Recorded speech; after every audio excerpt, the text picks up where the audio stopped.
morning everyone. My name is Mondaji. আজকে আমরা English গ্রামারে gender নিয়ে পড়ব। What is gender? লিঙ্গ কাকে বলে? যেসব ওয়ার্ডের সাথে স্ত্রী বা পুরুষ অথবা স্ত্রী পুরুষ কোনটি নয় কিংবা স্ত্রী পুরুষ উভয়কেই বোঝায় তাকে জেন্ডার বা লিঙ্গ বলে। যেমন এক্সাম্পল হলো ফাদার, মাদার, বেবি, টেবিল, সন। এবার আমরা বলবো what kind of gender?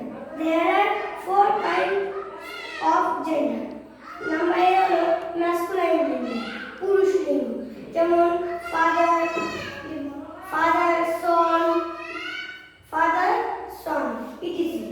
Number B হলো feminine gender, স্ত্রী লিঙ্গ, daughter, mother, aunt, etc. Number C হলো common gender.